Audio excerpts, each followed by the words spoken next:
नमस्कार दोस्तों, मेरा नाम आदित्य जैन है और आप देख रहे हैं ओनली रैंकर्स। आज की वीडियो में हम रेलवे ग्रुप डी के प्रीवियस ईयर क्वेश्चन को डिस्कस करेंगे मैथ के। और ये सभी प्रश्न दोस्तों ग्रुप डी 2022 में पूछे गए थे। तो जो प्रश्न का लेवल है बहुत अच्छा लेवल है जो आपके एग्जाम में देखने को मिलेगा। तो प्लीज़ वीडियो को पूरा देखिएगा और लास्ट वाला प्रश्न तो बहुत ही अच्छा है, तो प्लीज़ पूरा वीडियो देखिए। और यदि आप हमारे चैनल पर नए हैं तो प्लीज़ चैनल को सब्सक्राइब कर लीजिएगा। पहले प्रश्न की तरफ चलते हैं दोस्तों। पहला प्रश्न दिया गया है कि एक क्रम में व्यवस्थित 11 संख्याओं का औसत 41 है और पहली 5 संख्याओं का औसत 18 है और अंतिम 5 संख्याओं का औसत 64 है, तो छठी संख्या ज्ञात करना है। तो दोस्तों आप हमेशा इसका शॉर्ट ट्रिक याद रखिए।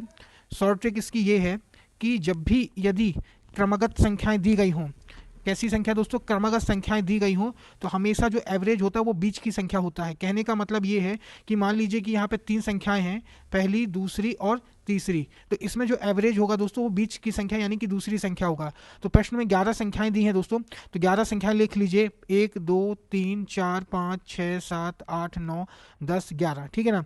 अब इसमें 11 संख्याएं दोस्तों, तो इसमें बीच की संख्या कौन सी होगी, नंबरिंग कर लीजिए, 1 2 3 4 5 6 7 8 9 10 और 11। इसमें 5 इस साइड से छोड़ दीजिए, 5 इस साइड से छोड़ दीजिए, तो बीच में बचेगी संख्या छठवीं। छठवीं संख्या ही हमारा एवरेज होगी और छठवीं संख्या क्या है दोस्तों, 41 है, ठीक है ना। तो यहाँ 41 आ जाएगा और हमसे यही पूछा है, तो राइट आंसर हो जाएगा दोस्तों ऑप्शन बी। चलिए चलते हैं दोस्तों, अगले प्रश्न की तरफ चलते हैं। अगला प्रश्न दिया गया है कि दो व्यक्तियों की आयु में 30 वर्ष का अंतर है। यदि 5 वर्ष पहले बड़े व्यक्ति की आयु छोटे व्यक्ति की आयु की 3 गुनी है, तो छोटे व्यक्ति की वर्तमान आयु कितनी होगी। तो इसमें आप नोट करके लिख लीजिए दोस्तों, नोट करके लिख लीजिए कि जो आयु का अंतर होता है, दो लोगों के बीच के आयु का अंतर जो होता है हमेशा क्या होता है दोस्तों, समान होता है। यानी कि जो अंतर पहले था वो अंतर बाद में भी रहेगा। तो आप सबसे पहले ये देखिए दोस्तों कि 5 वर्ष पहले, ठीक है ना, पहला व्यक्ति और दूसरा व्यक्ति, ठीक है ना। पहले व्यक्ति की आयु मान लीजिए x है, तो बड़े व्यक्ति की आयु कितनी हो जाएगी दोस्तों, 3x हो जाएगी, 3 गुनी है। तो यहाँ का जो अंतर है दोस्तों, वो अंतर आपको देखेंगे 2x का है। तो यही 2x का मान कितना दिया है दोस्तों, 30 दिया गया है, बराबर 30 हो गया। तो x का मान कितना हो गया दोस्तों, 15, ठीक है ना। जब x का मान 15 हो गया तो ये 15 यहाँ हो जाएगा और ये कितना हो जाएगा दोस्तों, 45 हो जाएगा। लेकिन याद रखिएगा दोस्तों ये 5 वर्ष पहले की बात है, तो वर्तमान में कितना हो जाएगा दोस्तों, इसमें 5 ऐड हो जाएगा, ठीक है ना। तो ये हो जाएगा 20 वर्ष और ये कितना हो जाएगा, 50 हो जाएगा, ठीक है ना। हमसे पूछा है कि छोटे व्यक्ति की आयु कितनी होगी, तो 20 वर्ष, option B is the correct answer. अगले प्रश्न की तरफ चलते हैं दोस्तों। अगला प्रश्न दिया गया है कि पी और क्यू अकेले एक कार्य को क्रमशः 9 दिन और 12 दिन में पूरा करते हैं। यदि वे क्यू से शुरू करते हैं और एक एक दिन छोड़कर कार्य शुरू करते हैं तो कार्य कितने दिन में पूरा करेंगे। दोस्तों बताइए, पी कितने दिन में कर रहा है, अकेले 9 दिन में, ठीक है ना। क्यू कितने दिन में कर रहा है दोस्तों, 12 दिन में, ठीक है ना। इन दोनों का एलसीएम ले लीजिए, तो एलसीएम आ जाएगा 36, तो 36 आ जाएगा। तो जो पी की एफिशिएंसी कितनी आ जाएगी दोस्तों, 4 आ जाएगी। 36 में 9 का भाग करेंगे तो 4 आएगा, 4 ही क्या होगी, पी की एफिशिएंसी होगी। इसी तरह दोस्तों 36 में हम 12 का भाग देंगे तो हमारे पास निकल कर आएगा, तो हमारे पास कितना दोस्तों इधर निकल के आ गया, 12 × 36, यानी कि क्यू की एफिशिएंसी 3 हो गई। टोटल पी और क्यू की एफिशिएंसी कितनी हो गई दोस्तों, 7 हो गई, ठीक है ना। हमसे बोला है कि क्यू से काम शुरू करते हैं और क्यू से काम शुरू करके एक एक दिन छोड़कर काम करते हैं तो कार्य कितने दिन में पूरा होगा। देखिए पहले दिन काम क्यू ने किया, क्यू की एफिशिएंसी 3।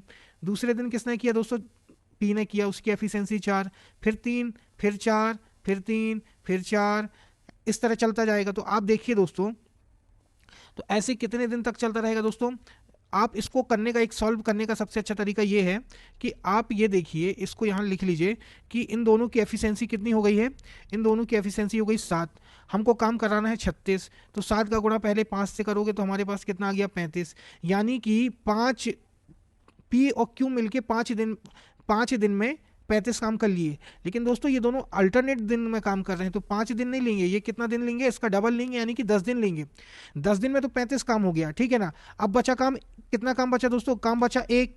और काम कौन करेगा, क्यू करेगा। तो क्यू कितनी एफिशिएंसी किससे काम करेगा दोस्तों, 3 की एफिशिएंसी से।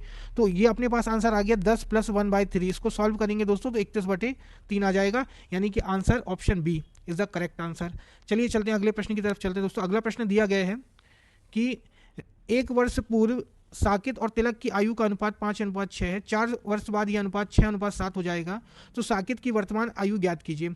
एक बात बताइए दोस्तों, 1 वर्ष पूर्व, ठीक है ना, कितना, 1 वर्ष पूर्व की बात है। तो यहाँ पे साकित और तिलक हैं, ठीक है ना, साकित और तिलक, इनका जो अनुपात है कितना है, 5:6 है, ठीक है, साकित और तिलक। 4 वर्ष बाद कितना है दोस्तों, देखिए 4 वर्ष बाद कितना हो जाएगा, ये अनुपात हो जाएगा 6:7 हो जाएगा, ठीक है ना। इनके बीच का देखिए डिफरेंस सेम है ना, 1 का है, तो यानी और लेकिन एक बात बताइए, 5 अनुपात कितना 5 से 6 हो गया, साकेत का अनुपात जो है 5 से 6 हो गया, लेकिन समय कितना लगा, बढ़ोतरी अनुपात में 1 की हुई है, ठीक है ना, लेकिन समय कितना लग गया, 1 वर्ष पूर्व और 4 वर्ष बाद, यानी कि टोटल कितना 5 वर्ष बाद, यानी कि मान लीजिए ठीक है ना, 1 वर्ष पूर्व मतलब 1 वर्ष पहले था और उसके 4 वर्ष बाद टोटल जो डिफरेंस, जो साल का अंतर निकल के आया वो कितना आया दोस्तों, 5 साल का अंतर निकल आया, ठीक है ना। तो कहने का मतलब 1 का मान कितना हो गया दोस्तों, 5 हो गया। हमसे पूछा है कि साकेत की वर्तमान आयु, तो 1 वर्ष पूर्व कितनी आयु दोस्तों, इस 5 में 5 का गुणा कर देंगे, 1 का मान 5 है तो 5 का मान कितना हो जाएगा, 25 हो जाएगा। लेकिन दोस्तों ये जो है 25 साल जो है, 25 वर्ष जो है ये 1 वर्ष पूर्व है, तो 1 वर्ष बाद कितनी हो जाएगी दोस्तों, 26, ये वर्तमान हो जाएगी। तो answer option D is the correct answer. अगले प्रश्न की तरफ चलते हैं दोस्तों। अगला प्रश्न दिया गया है कि जॉन ने एक लैपटॉप उसके अंकित मूल्य पर 25% की छूट पर खरीदा। यदि उसने लैपटॉप के लिए 28,473 का भुगतान किया तो उसका अंकित मूल्य ज्ञात कीजिए। मान ली 25% को फ्रैक्शन में लिखिए दोस्तों, 25% को आप फ्रैक्शन में लिखेंगे तो 1/4 लिखेंगे। क्या लिखेंगे, 1/4। इसमें कहने का मतलब ये है दोस्तों यहाँ पे कि जब आप कोई चीज़ 4 रुपए में खरीदते हैं तो आपको 1 रुपए का डिस्काउंट मिल जाता है। कहने का मतलब कि 4 रुपए का अंकित मूल्य था, लेकिन 1 रुपए के डिस्काउंट के साथ वो चीज़ आपको कितने में मिली, 3 रुपए में मिली। तो यही 3 का मान हमें दिया है दोस्तों, कि इसका 3 का मान कितना दिया है, 28,473। एक बात बताइए, जब 3 का मान 28,473 है तो 1 का मान कितना निकल आएगा दोस्तों, 28,473/3। तो इसको भाग कर लेंगे दोस्तों, 3 नाम 27 बचा 1, 3 चौके 12, 2 7, 3 नाम 27, 3 एकम 3।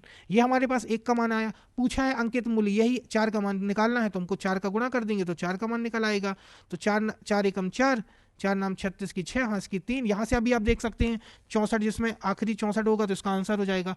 पूरा भी सॉल्व कर लेंगे, 4 एकम 4, 4 नाम 36 की 6, हाँ इसकी 3, 4 चौको 16, 3 19, हाँ इसकी 1, 4 नाम 36, 1 37। देख लीजिए 37,964 इज द करेक्ट आंसर। अगले प्रश्न की तरफ चलते हैं दोस्तों। अगला प्रश्न दिया है कि 20,000 रुपए की राशि का 8.25% वार्षिक दर से 7 फरवरी 2022 से 20 अप्रैल 2022 की अवधि के लिए साधारण ब्याज ज्ञात कीजिए। आपको सबसे पहले इसमें आपको टाइम ज्ञात करने में ही सबसे ज़्यादा प्रॉब्लम जारी होगी, समय निकालने में। तो समय जो है दोस्तों आपको दिन गिनना पड़ेगा 7 फरवरी से, यानी 7 को भी काउंट करना है, और 2022 है यानी कि लीप ईयर नहीं है, यानी कि जो फरवरी होगी वो 28 की होगी। तो एक बात बताओ, फरवरी में कितने दिन इन्होंने कितने दिन का ब्याज लेगा दोस्तों, ये 22 दिन का लेगा। कितने दिन का, 22 दिन का लेगा। 7 फरवरी को इंक्लूड करना है, इसलिए 7 फरवरी से लेकर 28 फरवरी के बीच 22 दिन बनते हैं। फिर मार्च पूरा लेंगे दोस्तों, मार्च का पूरा ब्याज होगा 31 दिन का, और 20 अप्रैल 20 तारीख तक का लेंगे। जब इसको टोटल करेंगे दोस्तों तो हमारे पास निकल आएगा 73 दिन का। एक बात बताओ, एक साल में कितना समय होता है दोस्तों, एक साल में 365 दिन होते हैं, ठीक है ना। तो हमें इसका समय निकालने के लिए 73/365 से भाग कर देंगे तो हमारे पास निकल आएगा 1/5 वर्ष, ठीक है ना। हमारे पास समय कितना निकल आया दोस्तों, 1/5 वर्ष। हमें सिंपल इंटरेस्ट का फॉर्मूला याद पता ही होगा दोस्तों, क्या होता है, मूलधन, ठीक है ना, मूलधन गुणित दर गुणित समय। इस फॉर्मूले में पुट कर लीजिए, आपका आंसर आ जाएगा। मूलधन आपको 2000 दिया है, दर कितना है दोस्तों 8.25 को अपन 8.25/100 लिख देंगे, ठीक है ना। समय कितना 1/5 है। अब इसको सॉल्व कर लीजिए दोस्तों, आप सब सॉल्व करेंगे 8.25 का ये शून्य को दशमलव हटाएंगे तो नीचे 2 शून्य और आ जाएंगे। अब सॉल्व कर लीजिए, 2 शून्य इससे चले गए और 1 शून्य इससे चला गया। इसको पूरा जब आप सॉल्व कर लेंगे दोस्तों तो आपके पास सिंपल इंटरेस्ट निकल कर आ जाएगा 33, ठीक है ना। कितना निकल आएगा 33। तो इसका करेक्ट आंसर होगा दोस्तों ऑप्शन बी, ठीक है ना। अगले प्रश्न की तरफ चलते हैं दोस्तों। अगला प्रश्न दिया गया है कि यदि किसी घन के एक फलक का परिमाप एक घन के फलक का परिमाप 24 है तो उसका आयतन ज्ञात कीजिए। समझिए दोस्तों, ये बहुत अच्छा प्रश्न है, कंफ्यूज भी कर सकता है। फलक, घन देखिए, घन इस तरह होता है, ठीक है ना। घन ये हो गया, घन में कितने फलक होते हैं, घन में 6 फलक होते हैं, ठीक है ना, 6 फलक होते हैं।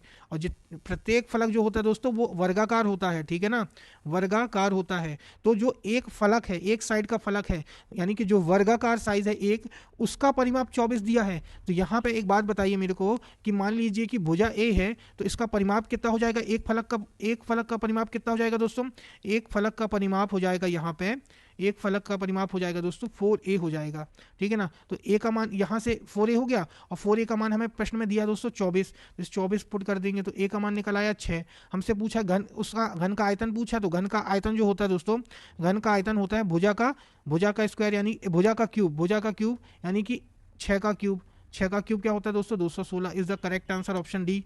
ठीक है ना, अगले प्रश्न की तरफ चलते हैं दोस्तों। अगला प्रश्न दिया गया है कि एक सिंप्लीफिकेशन का है। ये प्रश्न शायद मुझे लगता है सबसे बनना चाहिए, इसको पहले अच्छे से लिख लीजिए। 27/3 माइनस 27 गुणित 0 प्लस 1। तो 27 को 3 से भाग करेंगे तो यहाँ से आ गया 9। 27 में 0 का गुणा करेंगे तो 0 प्लस 1, इसको सॉल्व करेंगे तो हमारे पास आ गया 10। तो answer option B is the correct answer.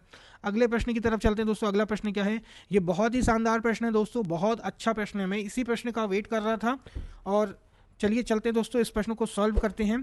प्रश्न में दिया गया है कि एक्स और वाई सोने और प्लेटिनम की दो मिश्र धातुएं हैं, जो इन धातुओं को क्रमशः 5:7 और 5:2 और 5:7 में मिश्रण से तैयार की गई हैं। यदि हम इन मिश्र धातुओं को समान मात्राओं को मिलाकर यदि एक तीसरी मिश्र धातु जेड बनाते हैं, याद रखिएगा यहाँ पे समान मात्रा है ना, समान मात्रा, तो जेड में सोने की मात्रा और प्लेटिनम की मात्रा का अनुपात ज्ञात कीजिए। तो सबसे पहले जो धातु X है और धातु मिश्र धातु Y, ठीक है ना, यहाँ पे लिख लेंगे दोस्तों सोना, ठीक है ना। यहाँ पे इनका अनुपात है प्लेटिनम, ठीक है ना, प्लेटिनम। इसमें जो अनुपात है कितना दोस्तों 5:2 है, ठीक है ना। इसमें कितना दोस्तों 5 ये X का है, ये Y का है, 5:7 है।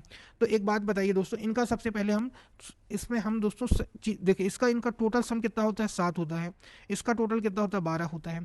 हमें दोनों को बराबर करना है दोस्तों, तो बराबर करने के लिए यहाँ पे योग बराबर करने के लिए क्या करेंगे, हम यहाँ पे 12 का गुणा कर देंगे और यहाँ पे 7 का गुणा कर देंगे। जब हम इसमें 12 का गुणा करेंगे तो 12 का गुणा यहाँ भी हो जाएगा और ये कितना है 5, ये इसमें भी 12 का गुणा हो जाएगा। जब इसमें 7 का गुणा किया तो इसमें भी 7 का गुणा हो जाएगा और इसमें भी 7 का गुणा हो जाएगा। तो जो हमारे पास नई निकल के आई दोस्तों, एक्स का मान निकल आया 12×5 = 60 और यहाँ से 12:24, ठीक है ना।